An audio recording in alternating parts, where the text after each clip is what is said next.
vá.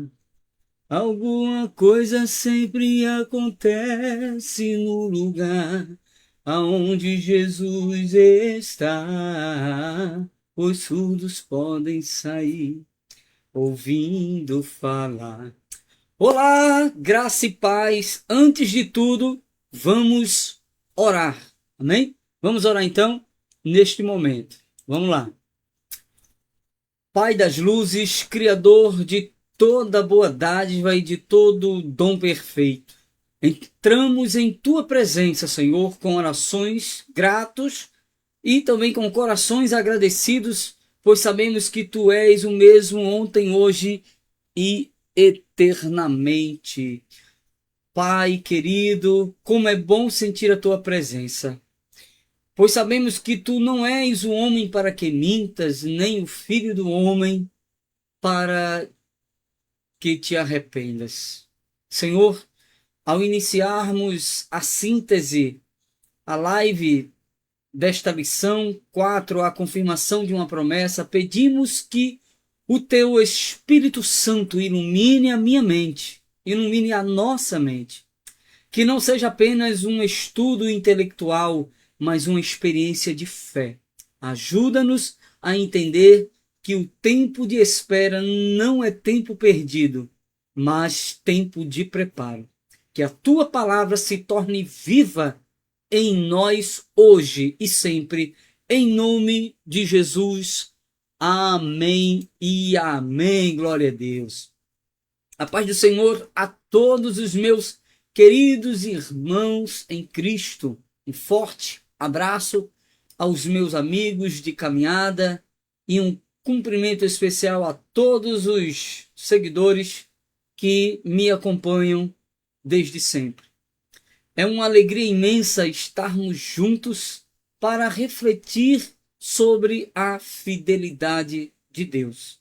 Independentemente de onde você esteja ou o momento que esteja vivendo, né, o momento que você esteja vivendo, sinta-se acolhido nesta síntese. Vamos mergulhar no que o Senhor preparou para todos nós nesta lição 4. Hoje estudaremos esta lição aqui, a de número 4, a confirmação de uma promessa. Amém? O subtítulo desta lição 4 está aqui. Ela traz a hermenêutica, contexto histórico e a teologia da aliança, ok? De fato, é uma síntese completa. Qual é o fundamento desta lição? O fundamento dessa lição é a promessa de Deus em nossas vidas, ok? Então, o texto áureo a gente pode encontrar aqui em Gênesis 17, 7. E estabelecerei o meu concerto entre mim e ti, e a tua semente depois de ti em suas gerações, por concerto perpétuo, para te ser a ti por Deus e a tua semente depois de ti. Este é o texto áureo. A verdade prática da lição diz assim: Deus é fiel para cumprir tudo aquilo que nos prometeu. Claro que a lição, a leitura bíblica em classe, nós não vamos citar, tá aí na capa, né? Você pode acompanhar a capa desta lição. Ela traz, é o segundo trimestre, tá? Já é o segundo trimestre do ano de 2026, né? Tá aí a capa, você vê a ilustração, né, de Abraão puxando o camelo com a Sara ali no lombo do camelo. Eita, a peregrinação! E foi por causa desta promessa que nós chegamos a nós. Nós somos quem somos por causa da promessa, Pai de grandes multidões. Bom, essa é a capa, você já viu a capa. A leitura bíblica em classe você vai ler amanhã, tradicionalmente aos domingos. E qual é a palavra-chave desta lição? A palavra-chave é promessa. Promessa. Ok? Vou mostrar aqui a palavra-chave da lição. Ó. Promessa. Ok? Tá aqui, ó. Promessa. Queridos, essa promessa eu preciso. Você sabe que o meu zelo é sempre de trazer o máximo de hermenêutica possível, né? Para que a gente possa sair com discernimento. Não adianta eu chegar e pegar a lição e ler como um jornal. Eu preciso estudar. Então, eu quero trazer o significado teologicamente da palavra-chave promessa para começar essa aula, tá bom? Qual é o significado dessa palavra teologicamente? A palavra promessa. Você saberia discernir o peso e a profundidade dessa palavra? A palavra-chave desta quarta lição, né? Do segundo trimestre que estamos estudando, você saberia me dizer? Então, vamos esmiuçar a palavra-chave desta lição. Já mostrei aqui, ó, promessa, certo? Promessa, ok? Bora lá. Um significado teológico desta palavra, porque tem muita gente que não atenta para isso, mas a palavra-chave é muito importante, tá bom? Os professores têm que atentar para isso. A palavra promessa na teologia não é apenas uma declaração de, podemos assim dizer, de intenções futuras, boas intenções, mas uma manifestação da vontade de Deus que estabelece uma relação de confiança e esperança entre o Criador e a humanidade, ok? No contexto bíblico, preste atenção, a palavra promessa é a base da história da salvação. Porque quando Deus sempre se dirige ao seu povo, sempre tinha e tem promessa. Primeiro ponto dessa questão, a etimologia e o significado bíblico, tá? Bora lá. A palavra promessa, no Antigo Testamento, embora não exista um substantivo único para a promessa no hebraico, e eu quero pedir licença aqui porque eu vou colocar o celular em modo avião que eu esqueci. Então, fica chegando mensagens aqui e acaba atrapalhando um pouco. Agora sim, agora sim. Então, vamos lá. Essa palavrinha aqui, chave, por isso que diz palavra-chave. No Antigo Testamento, embora não exista, como eu estava falando, um substantivo único para promessa, no hebraico bíblico, o conceito é expresso pelo verbo dabar, que significa, no hebraico, tá? O verbo dabar significa falar, dizer. A palavra de Deus é, em si, uma promessa, pois o que ele diz, ele cumpre. No Novo Testamento, o termo já não é no hebraico, é no grego, tá? E é evangelia. No uso secular grego, referia-se a um anúncio voluntário, tá? Na Bíblia, designa o dom gracioso de Deus que precede qualquer esforço humano. Veja a importância da palavra-chave, promessa. Quanta coisa a gente pode extrair só no início da lição com a palavra-chave. Segundo ponto sobre a promessa, significa aliança ou pacto, assim como queira. Pois bem, a palavra e a palavra e o conteúdo vital das alianças, nós vamos falar sobre isso. Enquanto a aliança Berit é a estrutura normal do relacionamento entre Deus e o homem, né? A promessa é o benefício ou a esperança contida nesse acordo. Amém? A aliança com Abraão. Deus promete terra, descendência e bênção universal. Gênesis 12. Já sabemos de qual é salteado. Esta é a promessa protópica, sabe?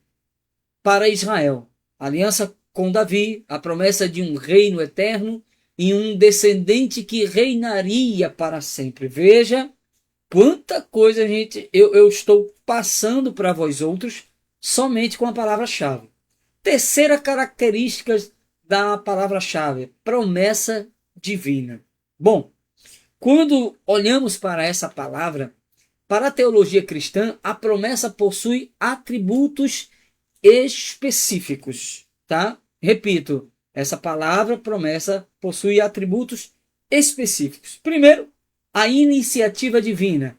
Deus é sempre quem toma toda a iniciativa. Ele é que toma a iniciativa. A promessa é um ato de graça. Sola gratia. Lembra? Hã? Então, já no quesito da palavra promessa, existe também o atributo fidelidade. A garantia da promessa não reside na fidelidade do homem. Meu Deus do céu, coitado de nós. Mas na imutabilidade de Deus. Deus fidelis. Ok? Então, também a temporalidade, né?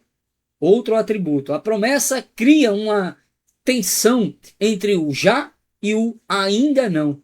É profundo isso. Ela é dada no presente, aponta para o futuro, mas sua validade é eterna. Aleluia! Que lição maravilhosa! O quarto atributo da palavra promessa, a palavra-chave da lição, a centralidade de Cristo. Pois é, a teologia cristã interpreta todas as promessas. Observe bem, todas as promessas de Deus encontram sua realização e confirmação em quem? Em Cristo Jesus. Muito bem.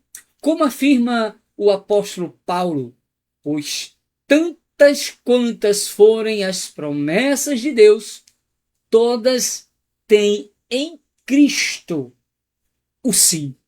2 Coríntios, capítulo 1, versículo 20. Jesus, então, não é apenas o portador das promessas de Deus para nós, mas ele é o próprio cumprimento delas. Você pode dizer amém? Ele é a promessa encarnada que resolve a separação entre Deus e os homens. Amém? O quinto atributo da palavra-chave da lição, da quarta lição, é sobre a promessa do Espírito Santo. Quarto atributo, né? Quando a gente abre a Bíblia, lá no Novo Testamento, o termo a promessa, no singular e com um artigo definido, frequentemente se refere ao Espírito Santo no Novo Testamento, ok? No Novo Testamento. Em Lucas capítulo 24, versículo 49 e Atos 1 e 4, Jesus instrui os discípulos a esperarem pela promessa do Pai. É glorioso, queridos. É maravilhoso. Eu só estou falando da palavra-chave, tá? O Espírito é o penhor, ou seja, ele é garantia, a entrada da nossa herança futura, confirmando que as promessas finais ainda serão plenamente cumpridas. Isso fala de escatologia, coisas futuras. Amém? Ainda serão cumpridas. Já o sexto atributo, diferença entre profecia e promessa. Bom, embora relacionadas, há uma distinção teológica, ok? Há uma definição teológica, ok? Distinção, aliás.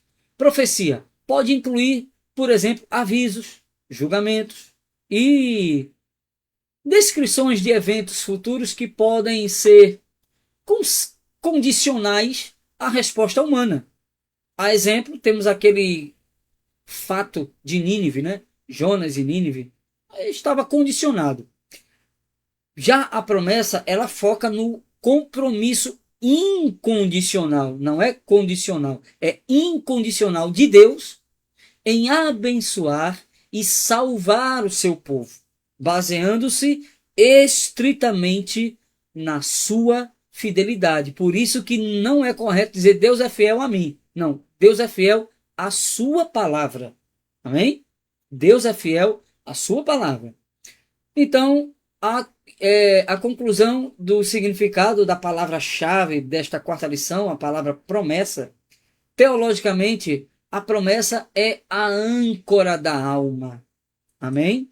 Ela transforma, por exemplo, a história humana de um ciclo sem sentido em uma jornada linear em direção a um propósito divino. Deus é lindo.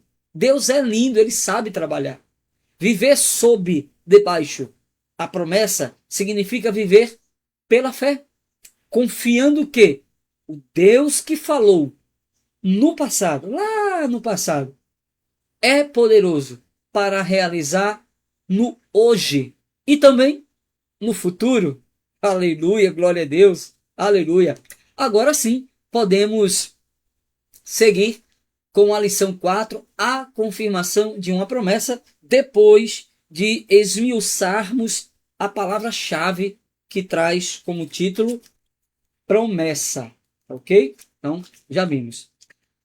Vamos lá então para a introdução, primeiro tópico, né? Que fala sobre o kairos no limite humano, o tempo kairos e o tempo cronos, né? O cronos, tempo humano, no kairos, tempo de Deus. Deus aparecia a Abraão quando Deus aparece a Abraão quando ele tinha 99 anos e Sara 89 anos. O tempo cronológico, cronos, já havia deixado o coração do casal desacreditado, assim como deixa o seu em algumas promessas que Deus te fez e que ainda não se cumpriu. Calma lá, calma lá. Vamos lá então. A hermenêutica de Números 23 e 19 destaca a inutilidade de Deus, ok? Diferente da fragilidade ética humana, mentira, ou da limitação cognitiva, arrependimento, a palavra de Deus é uma extensão da sua própria essência. Você pode glorificar a Deus? Você consegue glorificar a Deus mesmo estando esperando a promessa? Como afirma Isaías 55 e 11, a palavra não volta vazia. Assim será a palavra que sair da minha boca. Ela não voltará para mim vazia. Isso é uma promessa. Ok? O primeiro tópico fala sobre Deus muda o nome de Abraão e de Sarai. E aí vem também a hermenêutica dos nomes, né? De Abrão e Sarai, né? Na Bíblia, um novo nome, escute bem, na Bíblia, um novo nome simboliza um novo relacionamento e status diante de Deus. Isso pode ser conjecturado como atitudes novas, tá? Pode ser considerado um novo momento na sua vida. Então vamos lá, no primeiro subtópico, o nome de Abrão. O nome de Abrão, ok? A etimologia Abram significa pai exaltado. Abram, ok? Abraão significa pai de uma multidão. Abram, Abrão e Abraão. Abraão, Abrão. Abraão, ok? Tem que estudar para a gente não esquecer. Contexto. Deus se revela como El Shaddai, que significa Deus Todo-Poderoso. É a primeira vez que este título aparece com este peso de confirmação, conforme Gênesis capítulo 17 e o versículo 1. E aí você pode perguntar assim, presbítero Júnior, isso quer dizer o quê? O que isso significa? Quer dizer que Deus muda a identidade antes de mudar a realidade física. Primeiro ele muda a identidade, Abrão para Abraão, e depois a realidade física. Já no segundo subtópico do primeiro tópico, o novo nome de Sarai para Sara, né? De Sarai para Sara. Qual é a etimologia da palavra Sarai? Sarai significa minha princesa. Olha só, minha, algo pessoal, contenciosa. Sara significa princesa nobre das nações. Agora vamos para a aplicação da diferença entre Sarai e Sara. Deus retira o foco possessivo, minha princesa, e amplia para o foco universal, das nações. Princesa das nações, mãe das nações, rei dos povos sairiam dela, conforme Gênesis capítulo 17 e o versículo 16. Já no terceiro subtópico do primeiro tópico, o riso de Abraão, Gênesis 17 e 17. Abraão, ele cai sobre o rosto e ri. Mas isso não significa zombaria, tá? Vamos lá. Significa o espanto da alma diante do impossível. É exatamente o que acontece comigo, com você. Deus faz a promessa, nós olhamos as provas, tudo leva a crer que nada vai dar certo, que é o fim. Porque tem promessa, não sei quem está online aqui, tem promessas na nossa vida que, para chegarmos ao cumprimento da promessa, a gente passa por caminhos totalmente inversos daquilo que Deus falou. Ora, Deus mentiu para nós? Não. É porque ele não fala tudo o que vamos viver. Ele não é obrigado. Ele prova, naquilo que ele não fala, ele está provando a nossa fé. A minha, a sua, a nossa fé, como ele fez com Abraão. Bem? Até pessoas de grande fé podem enfrentar momentos de dúvida. Como eu falei, assim como você, né? Muitas vezes ri, Abraão também riu. O segredo é não parar de obedecer enquanto a dúvida é tratada, porque Deus trata a dúvida. Gênesis 17, do 22 ao 27, nós encontramos isso. O nome Isaac significa ele ri, transformando a dúvida em memorial de alegria. É assim que Deus vai fazer na sua vida. Essa dúvida de hoje será um memorial de alegria, de conquista na sua vida. Já no segundo tópico, a confirmação do concerto Berit, ok? A confirmação do concerto de Deus com Abraão. E aí, o primeiro subtópico do segundo tópico, eu já estou no segundo tópico, hein? Acompanha aí. O chamado e o concerto perpétuo, ok? Que aqui o chamado de Deus a Abraão foi especial. Então, a definição de pacto. O que é que isso significa? Um acordo de compromisso com promessas e obrigações. Primeiro, vem as obrigações para depois alcançarmos a promessa. É mais ou menos, humanamente falando, no mundo secular, deveres e direitos. Ok? E a hermenêutica, Gênesis 15, 17 ao 18. O termo que a gente pode... Eu estou tentando ver quem é que está aqui online. Deixa eu ver aqui. Sempre que eu vier na tela do celular é para saber quem está online. Ah, tá. Jaqueline Borges. Oh, maravilha. Jaqueline Borges. Meu Deus. Está ao vivo conosco aqui. Que maravilha. Então é isso. Então, vamos, como eu falei para vocês, nós estamos aqui no segundo subtópico, tá? Segundo subtópico, que é a minha noiva chegou, ó, que benção. A confirmação do concerto de Deus com Abraão. Graça e paz, amor. Deus abençoe, obrigado pela consideração. Eu já estou no segundo subtópico, tá? E eu vou falar agora no primeiro tópico do segundo tópico. Deu para entender, né? Então, o segundo tópico e o primeiro tópico do segundo tópico, o chamado de Deus a Abraão foi especial, como eu acabei de falar. A definição do pacto é um acordo, como eu falei também agora há pouco, é um acordo de compromissos com promessas e obrigações. No contexto humano, a gente primeiro cumpre deveres para ter acesso aos direitos. É mais ou menos isso, tá? Então, a hermenêutica de Gênesis 15, do 17 ao 18, o forno de fumaça e a tocha indicam a presença de Deus, tá? Shekinah, ok? No hebraico, né? Shekinah.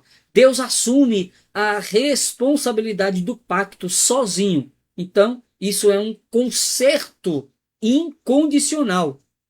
Incondicional. Porque Deus, repito, ele é fiel à sua palavra. Ele não é fiel a mim. Ele é fiel à sua palavra. No segundo subtópico do segundo tópico, temos aí então conceito da salvação, né? Qual o objetivo do concerto com os patriarcas? O propósito não era apenas uma nação, Israel, né? Mas abençoar todas as famílias da terra. Gênesis 12, 3 e Gênesis 18 e 18. Ok? É o segundo subtópico do segundo tópico. Luz dos gentios. Israel deveria ser o farol para as nações. Isaías 49, 6, Isaías 42 e 6 também. O cumprimento final se dá em Cristo, que nos resgatou para a bênção de Abraão, né? A bênção de Abraão, que pudesse chegar aos gentios. Gênesis 3, do 8 ao 14. Né? Abençoarei os que te abençoarem, e ali sucessivamente. Vocês compreendem. No terceiro subtópico do segundo tópico, temos as promessas do pacto. E qual é a projeção disso? Né? Qual é a proteção? Né? Eu sou o teu escudo. Gênesis 15 e 1. Você crê? Deus é o teu escudo. Eu vivi isso na íntegra, eu sei muito bem. Qual é a recompensa? O teu grandíssimo galardão.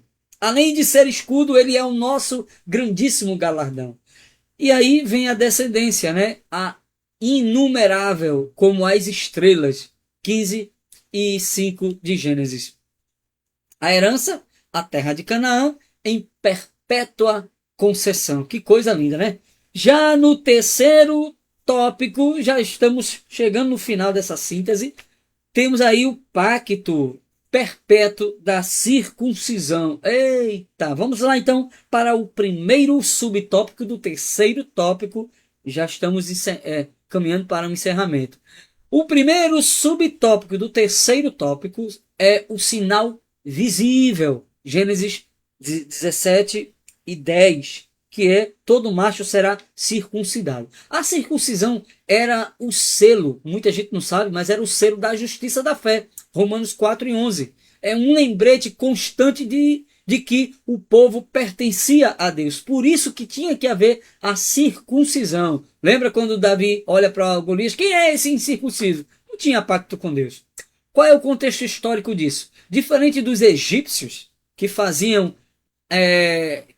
na puberdade, os hebreus faziam no 8º dia de nascimento.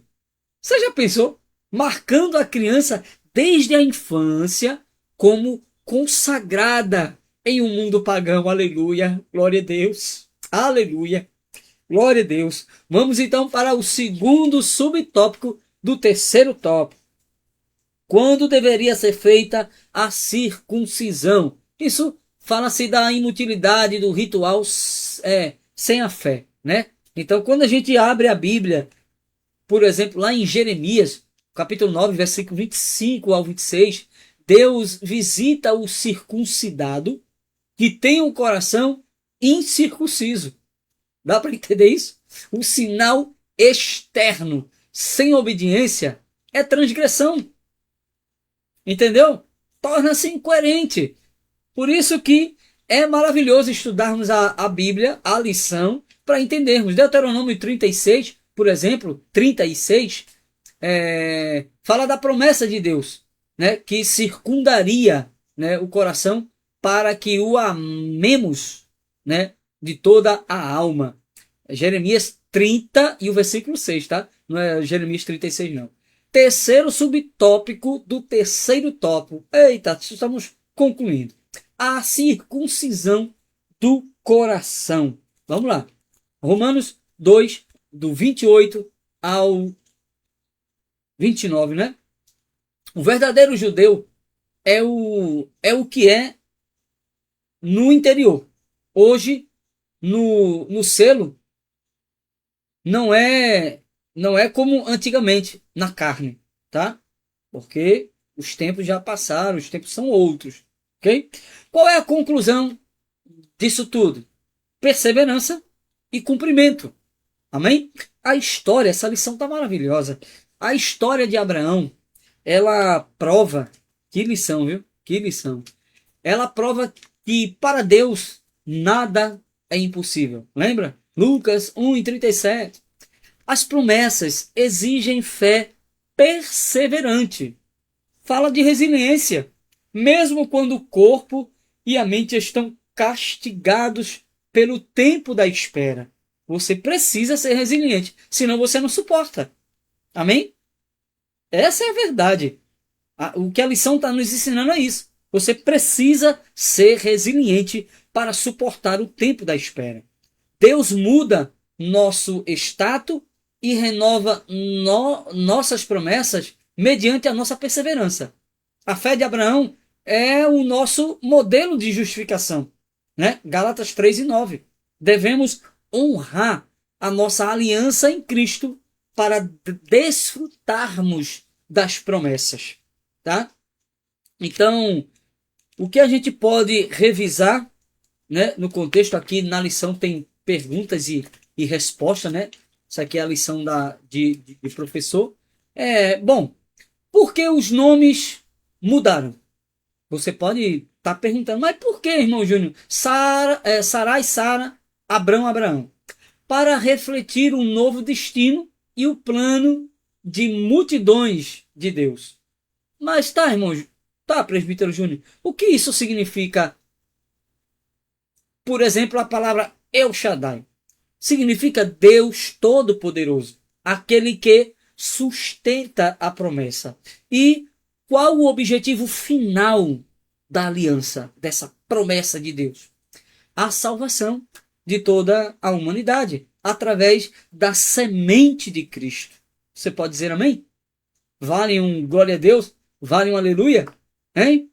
Oh, glória! E qual a marca do cristão hoje? Qual é a marca? O coração transformado e selado pelo Espírito Santo. E quando isso acontece, o crente vive uma vida plena, não tem espaço para a carne, para as coisas do mundo. Tá bom? Então, o fechamento da lição 4 é que fala sobre a identidade em Cristo. João 1:12, segunda carta de Paulo aos Coríntios 5:17. Assim como Deus deu um novo nome a Abrão, que passou a ser chamado de Abraão, em Cristo você é nova criatura, geração eleita, e ainda melhor, amigo de Jesus, herdeiro de Deus, embaixador de Cristo. E sendo embaixador de Cristo, independente da prova que você passar, seja fiel, porque Deus honra, Deus guarda, Deus livra. Tá? E qual é o desafio final? Não olhe para a sua esterilidade humana ou para o tempo aparentemente perdido. Olhe para o Deus que se revela como El Shaddai na minha e na sua vida, né? Desde os tempos antigos até hoje, e que confirma promessa onde a lógica humana vê apenas o fim. A lógica humana diz que você não vai conseguir, que é o fim, que tudo acabou, já era. Essa tá morto, tá morta. Receba essa palavra em nome de Jesus. Nada ficou perdido, porque a promessa ainda está de pé na sua vida. Portanto, selando o aprendizado de hoje, vamos orar agradecendo a Deus por mais este momento maravilhoso de aprendizado. Vamos orar a Deus então neste momento. Querido Deus, encerramos esta síntese com a certeza, Senhor, aleluia, com a certeza renovada de que tuas promessas têm o selo da eternidade. Deus, obrigado por nos lembrar que, mesmo quando falhamos, a tua fidelidade permanece inabalável. Glória a Deus, aleluia. Pai querido, Pai de eterna bondade, Deus fiel, eu te peço agora por cada irmão, por cada irmã, amigo, amiga, seguidor, seguidora, que ouviu ou leu esta mensagem agora ou posteriormente, que se houver algum coração desanimado, Deus, pela demora do cumprimento de uma promessa e a começar de mim, Senhor. Muitas vezes eu inquieto, ansioso, Que o meu coração, que esse coração que me ouve, seja fortalecido agora pelo teu poder. Que eles possam descansar no teu caráter e confiar no teu cronograma que é infalível.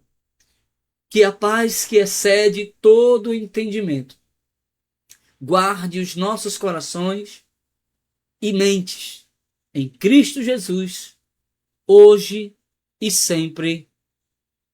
Amém, amém e amém. Glória a Deus. Aleluia. Bom, essa foi a síntese da lição 4.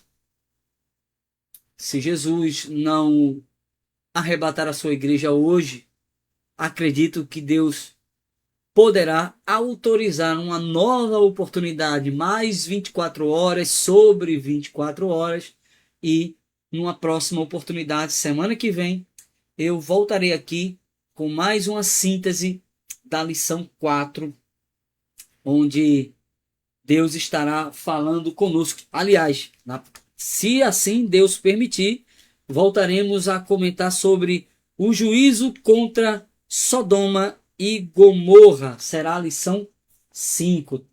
Tá aqui, ó, a lição 5, tá? Será essa lição ministrada se Jesus não arrebatar a igreja por esses dias hoje. Então aí a gente volta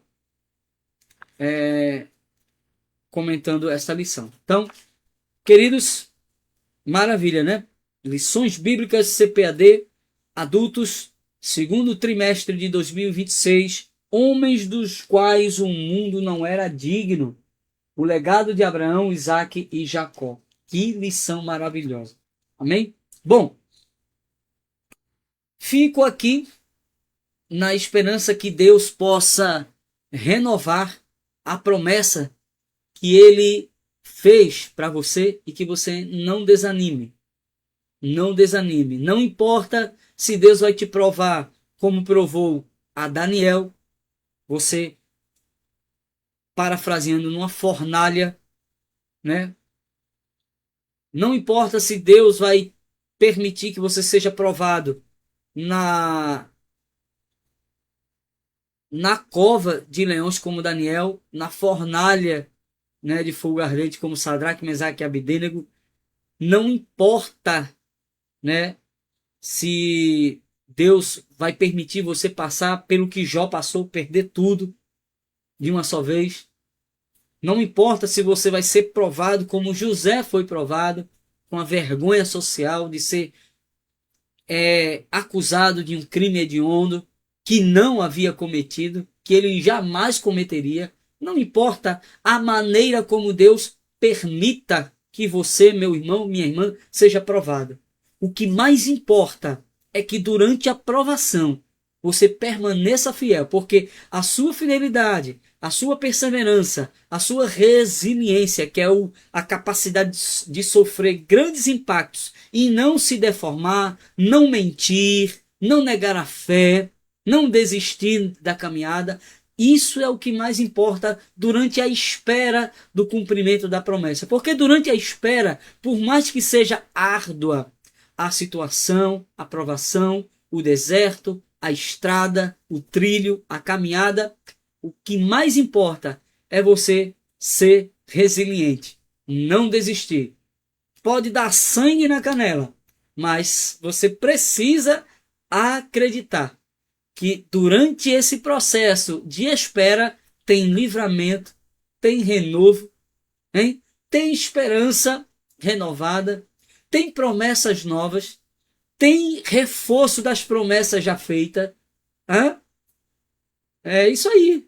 Se alegre, porque Deus, Ele é fiel para cumprir tudo aquilo que te prometeu. Bom, eu fico por aqui e se você puder, compartilha esta live para que outras pessoas sejam alcançadas pela palavra de Deus. A todos, meu muito obrigado pela sua atenção, pela sua companhia e se Jesus não arrebatar, repito, se Jesus não arrebatar a sua igreja hoje, até a próxima. E lembre-se, cara feia e mau humor não pagam dívidas. Sorria, Jesus te ama. Graça e paz.